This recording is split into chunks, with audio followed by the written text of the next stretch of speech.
अध्याय 25 दामू अण्णा कासार अहमदनगर के रुई और अनाज के सौदे। आम्रलीला प्रार्थना।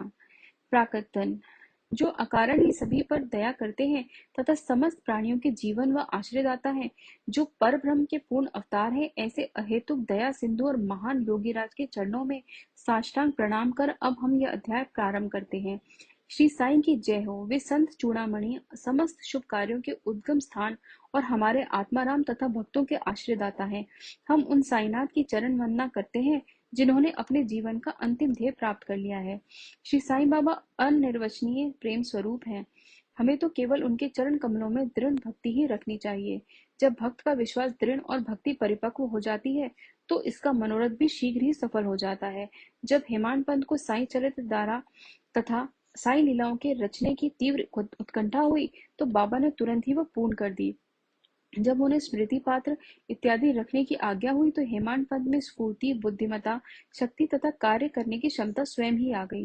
वे कहते हैं कि मैं इस कार्य के सर्वदा अयोग्य होते हुए भी श्री साईं के शुभ आशीर्वाद से इस कठिन कार्य को पूर्ण करने में समर्थ हो सका।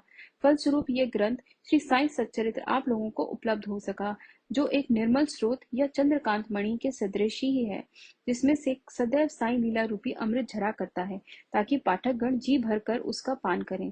जब भक्त पूर्ण अंतःकरण से श्री साईं बाबा की भक्ति करने लगता है तो बाबा उसके समस्त कष्टों और दुर्भाग्यों को दूर कर स्वयं उसकी रक्षा करने लगते हैं। अहमदनगर के श्री दामोदर सावलराम रासले कासार की निम्नलिखित कथा उपयुक्त कथन की पुष्टि करती है। दामू अण्णा। पाठकों को स्मरण होगा कि इन महाशय का प्रसंग 6वें अध्याय में शिरडी के रामनवमी उत्सव के प्रसंग में हो चुका है। लगभग सन 1895 में शिरडी पधारे थे, जबकि रामनवमी उत्सव का प्रारंभ ही हुआ था, और उसी समय से वे एक जरीदार बढ़िया ध्वज इस अवसर पर भेंट करते तथा वहां एकत्रित गरीब भिक्षुकों को भोजनादि कराया करते थे। दामू अण्णा के सौदे। पहला, रुई का सौदा। दामू अण्णा को बंबई से उनके एक मित्र ने लिखा कि वह उनके साथ साझेदारी में रुई का सौदा करना चाहते हैं, जिसमें लगभग 2 लाख रुपए का लाभ होने की आशा है। सन 1936 में नरसिंह स्वामी को दिए गए एक वक्तव्य में दामू अण्णा ने बतलाया कि रुई के सौदे का यह प्रस्ताव बंबई के एक दलाल ने उनसे किया था, जो कि साझेदारी से हाथ खींचकर मुझ पर ही सारा भार छोड़ने वाला था। दलाल ने लिखा था कि धंधा अति उत्तम है और हानि की कोई आशंका नहीं। ऐसे स्वर्णिम अवसर की हाथ से न खोना चाहिए। दामू अण्णा के मन में नाना प्रकार के संकल्प विकल्प उठ रहे थे, परंतु स्वयं कोई निर्णय करने का साहस वे न कर सके। उन्होंने इस विषय में कुछ विचार तो अवश्य कर लिया, परंतु बाबा के भक्त होने के कारण पूर्ण विवरण सहित एक पत्र श्यामा को लिख भेजा, जिसमें बाबा से परामर्श प्राप्त करने की प्रार्थना की। यह पत्र श्यामा को दूसरे ही दिन मिल गया, जैसे दोपहर के समय मस्जिद में जाकर उन्होंने बाबा के समक्ष रख दिया। श्यामा से बाबा ने पत्र के संबंध में पूछताछ की। उत्तर में श्यामा ने कहा कि अहमदनगर के दामू अण्णा कासर आपसे कुछ आज्ञा प्राप्त करने की प्रार्थना कर रहे हैं। बाबा ने पूछा कि वह इस चिट्ठी में क्या लिख रहा है और उसने क्या योजना बनाई है। मुझे तो ऐसा प्रतीत होता है कि वह आकाश को छूना चाहता है। उसे जो कुछ भी भगवत कृपा से प्राप्त है वह उसे संतुष्ट नहीं है। अच्छा, पत्र पढ़कर सुनाओ। श्यामा ने कहा, जो कुछ आपने अभी कहा वही तो पत्र में भी लिखा हुआ है। हे देवा, आप यहाँ शांत और स्थिर बैठकर भी भक्तों को उद्विग्न कर देते हैं, और जब वे अशांत हो जाते हैं तो आप उन्हें आकर्षित कर किसी को प्रत्यक्ष तो किसी को पत्रों द्वारा यहाँ खींच लेते हैं। जब आपको पत्र का आशय विदित ही है तो फिर मुझे पत्र पढ़ने को क्यों विवश कर रहे हैं। बाबा कहने लगे कि श्यामा, तुम तो पत्र पढ़ो, मैं तो ऐसे ही अनाप शनाप बकता हूँ, मुझ पर कौन विश्वास करता है। तब श्यामा ने पत्र पढ़ा और बाबा उसे ध्यानपूर्वक सुनकर चिंतित हो कहने लगे कि मुझे ऐसा प्रतीत होता है कि सेठ पागल हो गया है। उसे लिख दो कि उसके घर किसी वस्तु का अभाव नहीं है, इसलिए उसे आधी रोटी में ही संतोष कर लाखों के चक्कर से दूर ही रहना चाहिए। श्यामा ने उत्तर लिखकर भेज दिया, जिसकी प्रतीक्षा उत्सुकता पूर्वक दामू अण्णा कर रहे थे। पत्र पढ़ते ही लाखों रुपयों के लाभ होने की उनकी आशा पर पानी फिर गया।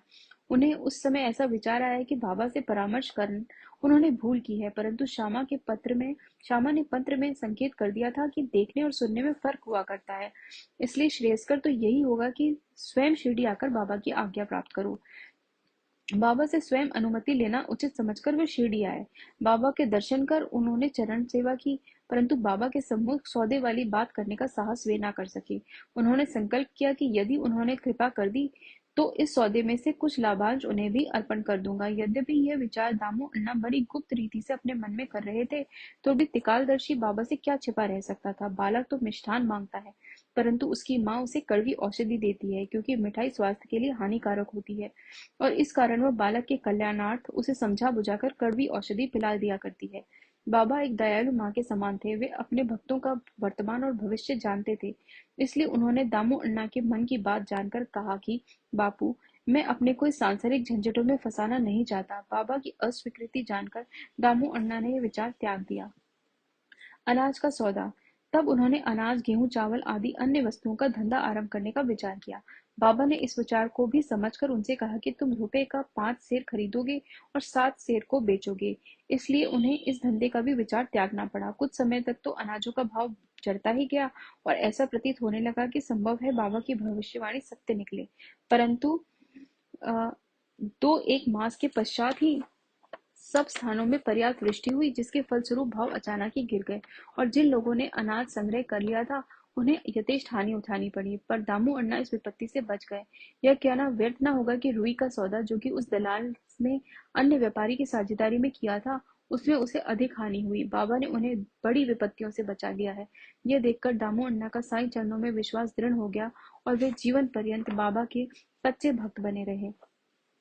आम्रलीला। एक बार गोवा के एक मामलतदार, जिनका नाम राले था, लगभग 300 आमों का एक पार्सल श्यामा के नाम शिरडी भेजा। पार्सल खोलने पर प्राय सभी आम अच्छे निकले। भक्तों में इनके वितरण का कार्य श्यामा को सौंपा गया। उनमें से बाबा ने 4 आम दामू अण्णा के लिए पृथक निकाल कर रख दिए। दामू अण्णा की 3 स्त्रियां थीं, परंतु अपने दिए हुए वक्तव्य में उन्होंने बतलाया कि उनकी केवल 2 ही स्त्रियां थीं। वे संतानहीन थे। इस कारण उन्होंने अनेक ज्योतिषियों से इसका समाधान कराया और स्वयं भी ज्योतिष शास्त्र का थोड़ा सा अध्ययन कर ज्ञात कर लिया कि जन्म कुंडली में एक पाप ग्रह के स्थित होने के कारण इस जीवन में उन्हें संतान का सुख देखने का कोई योग नहीं है। परंतु बाबा के प्रति तो उनकी अटल श्रद्धा थी। पार्सल मिलने के 2 घंटे पश्चात ही वे पूजनार्थ मस्जिद में आए। उन्हें देखकर बाबा कहने लगे कि लोग आमों के लिए चक्कर काट रहे हैं, परंतु ये तो दामों के हैं। इस जिसके हैं उन्हीं को खाने दो और मरने दो। इन शब्दों को सुन दामू अण्णा के हृदय पर वज्राघात सा हुआ, परंतु मालसापति ने उन्हें समझाया कि इस मृत्यु शब्द का अर्थ अहंकार के विनाश से है और बाबा के चरणों की कृपा से तो यह आशीर्वाद स्वरूप है। तब वे आम खाने को तैयार हो गए। इस पर बाबा ने कहा कि वे तुम न खाओ, उन्हें अपनी छोटी स्त्री को खाने दो। इन आमों के प्रभाव से उसे 4 पुत्र और 4 पुत्रियां उत्पन्न होंगी।